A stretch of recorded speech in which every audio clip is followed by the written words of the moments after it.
ओम नमो भगवते वासुदेवाय। नमस्कार, मैं पंडित कार्तिकी शर्मा आज आपसे डिले इन मैरिज के बारे में बात करना चाहूँगा और एक पॉइंट समझाना चाहूँगा कि what exactly are the issues behind delay in marriage और इसको हम किस नज़रिए से देख सकते हैं या मैं किस नज़रिए से देखता हूँ और क्या ये वाकई में डिले होता है या किसी नेगेटिव इश्यूज की वजह से क्या हो सकता है क्या नहीं हो सकता। एस्ट्रोलॉजिकल व्यू और मेरा एक्सपीरियंस, पर्सनल एक्सपीरियंस जो मेरे प्रोफेशन में मुझे मिलता है, उस अकॉर्डिंग मैं आपसे कुछ बातें शेयर करना चाहूँगा।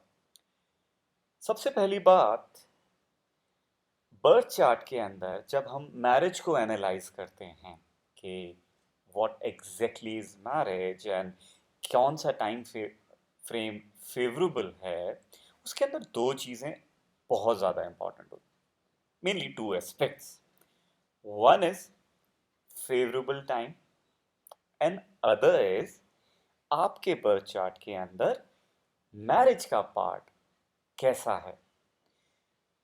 दैट मीन्स मैरिज के पार्ट को मैं इसको ऐसे डिफाइन करता हूं, it's a part of association, relationship, companionship, and that part of association, relationship, and companionship is converted into a marriage depending upon our faith and rituals.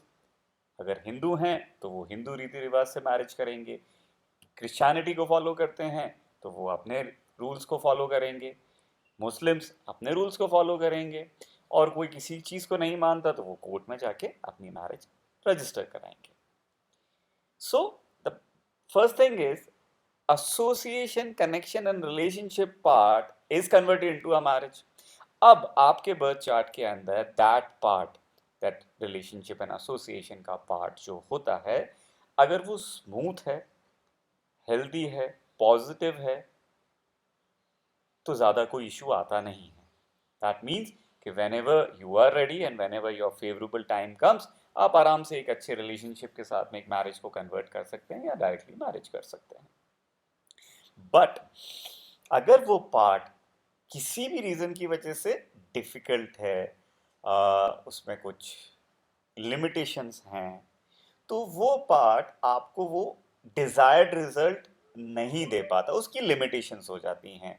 For example, या तो वो नेचुरली डिले कर देगा, या फिर favourable time आएगा भी तब भी वो उसको वर्कआउट नहीं कर पाएगा, या फिर एक रिलेशनशिप या मैरिज तो होती है बट वो उतनी फ्रूटफुल या हेल्दी नहीं हो पाती, क्योंकि those parts which are in your birth chart, जो मैरिज को, एसोसिएशन एंड रिलेशनशिप को पॉजिटिव बनाने का काम करते हैं, वो कुछ नेगेटिविटी या लिमिटेशंस के अंदर होते हैं, तो वो उतनी हेल्दी रिलेशनशिप या मैरिज नहीं दे पाते। ओके, सो दो टू थिंग्स, एक कि बर्थ चार्ट के अंदर that marriage part is favourable, positive, और आपका फेवरेबल टाइम। फेवरेबल टाइम के बारे में मैं कुछ थोड़ा सा डिस्कस करना चाहूँगा या शेयर करना चाहूँगा अपना point of view. Favourable time हम इंडिया में हैं, एज एन इंडियन सोसाइटी हम जो देखते हैं वो ये है कि ऑन एन एवरेज 25 से 28 के बीच में, या 24 या 23, या एटलीस्ट 25 टू 28 के बीच में हम प्लान करना, या फिर हम चाहते हैं कि शादी हो जाए। फॉर एग्जांपल भी 21-22 तक पढ़ाई कंप्लीट होती है, साल 2 साल का नौकरी का हो जाता है, फिर उसके बाद 22-23 के बाद everyone is looking for a partner और a marriage, specially families, parents. Okay, so मोटा मोटा हम ये समझें कि जनरली सोसाइटी के अंदर हम 23-24 या 25 तक भी मैरिज के लिए रेडी हो जाते हैं, और वो चाहते हैं कि भाई 25, 26, 27, 28 में शादी हो जाए, राइट। बट ये जरूरी नहीं है कि मैरिज का योग आपके उस टाइम फ्रेम के अंदर आए। For example, if you are ready कि हम 24 में, चलो पढ़ाई वढ़ाई हो गई, नौकरी भी इज फाइन, चलो 24-25 में वी आर रेडी कि आप शादी के लिए कोई लड़का देखें या लड़की देखें या मैरिज को वर्कआउट करें, तो ये ज़रूरी नहीं है कि आपकी लाइफ में वो 24, 25, 26, 27, 28 जिस टाइम पीरियड को आप वर्कआउट करने की कोशिश कर रहे हैं, उसी टाइम फ्रेम के अंदर आपका फेवरेबल टाइम पीरियड आए for your marriage. For example, you are ready in 25 but आपका टाइम आ रहा है 28 या 29 में, तब तक आप साल 2 साल 3 साल आप ढूंढने की कोशिश करते हो, आपके पेरेंट्स ढूंढने की कोशिश करते हैं, और वो फिर एक नेगेटिव स्टेट ऑफ माइंड में चले जाते हैं कि शादी क्यों नहीं हो रही, एवरीथिंग इज गुड, सब कुछ ठीक है, अच्छा है, पढ़े लिखे, पढ़ाई अच्छी है, कमाई अच्छी है, दिखने करने में ठीक ठाक हैं, फिर भी नहीं हो रही। फिर उसके बाद में पैनिक हो जाता है। पैनिक होने के बाद में बहुत सारी कुंडलियों को बहुत जगह दिखाया जाता है, और उसमें अलग अलग तरह के दोष निकाल दिए जाते हैं, और एक नेगेटिव एनवायरनमेंट, एक नेगेटिव माइंडसेट क्रिएट हो जाता है।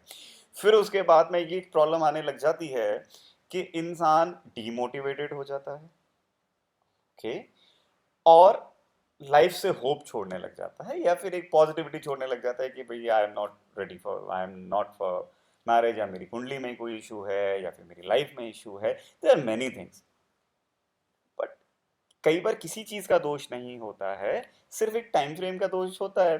क्या जब आप रेडी हुए तब आप मैरिज का योग नहीं था। हो सकता है आपकी मैरिज का योग 28 का हो, या 29 का हो, या 30 का हो। एंड मैनी केसेस जो डिले इन मैरिज के केसेस होते हैं, ऑन एन मतलब ज़्यादातर 30+ की मैरिजेस वाला एस्पेक्ट होता है। सो द थिंग इज, जो मैं कहना चाह रहा हूँ वो ये है, बहुत अच्छे से समझना पड़ता है। फर्स्ट थिंग, कि कोई लिमिटेशन ना हो, कोई नेगेटिविटी ना हो जिसकी वजह से कोई बॉन्डिंग या एक रिलेशनशिप बॉन्ड करने में प्रॉब्लम आ रही हो, या फेवरेबल टाइम कौन सा है, तो हम मेंटली रेडी रहें कि this is our favourable time और नॉट। जैसे मेरे पास में अगर बर्थ चार्ट आता है कुंडली और खासकर मैरिज वाला एस्पेक्ट को एनालाइज करने के लिए, तो फर्स्ट थिंग यही होती है कि मैं देखूं कि फेवरेबल टाइम कौन सा है, तो मैं आपको समझा सकूं कि this is your favourable time and this is the medium favourable time, और this is not a good time. Sometimes they are not a good time. कई बार एक बहुत लंबा टाइम फ्रेम आता है जिसमें आप शादी बिल्कुल ना करें, या उसके बारे में वर्कआउट करने की कोशिश ना करें एक्स्ट्रा, क्योंकि वो कई बार नेगेटिव रिजल्ट देता ही है। Okay?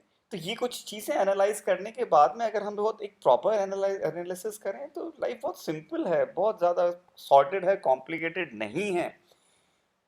हमारी चिंता या हमारी नेगेटिविटी उसको कॉम्प्लिकेटेड बनाती है। It's simple, it's very simple. So a better analysis of your favorable time and better analysis of your birth chart कि उसके अंदर limitations हैं या नहीं हैं। फिर उसके बाद में एक टॉपिक और आता है कि शादी हो जाती है, चीज़ें हो जाती हैं, फिर उसके बाद में प्रॉब्लम, मैरिड लाइफ को निभाने में प्रॉब्लम आने लगती है, डिस्पाइट कुंडली मिलान आप कर चुके होते हो। देयर आर मेनी केसेस जिसके अंदर ऐसा होता है कि भाई हमने कुंडली मिलाई थी, कुंडली के अंदर मोर देन 18 गुण मिलते थे, फिर भी हमारी शादी में प्रॉब्लम क्यों आ रही है। ये एक बहुत कॉमन क्वेश्चन है। इसके ऊपर मैं, ये थोड़ा सा लंबा हो जाएगा, इसके ऊपर मैं एक नेक्स्ट वीडियो ज़रूर बनाऊंगा। But for delay in marriage panic करने की, नेगेटिव होने की, कंसर्न होने की ज़रूरत नहीं है। आपको सिर्फ एक बेटर एनालिसिस की ज़रूरत है। किसी भी तरह की कोई अंगूठियाँ, क्योंकि मैं अंगूठियों पे विश्वास नहीं करता, नवीनों पे विश्वास नहीं करता, मेरा विश्वास है right understanding, right actions, right karmas and right prayers, बस।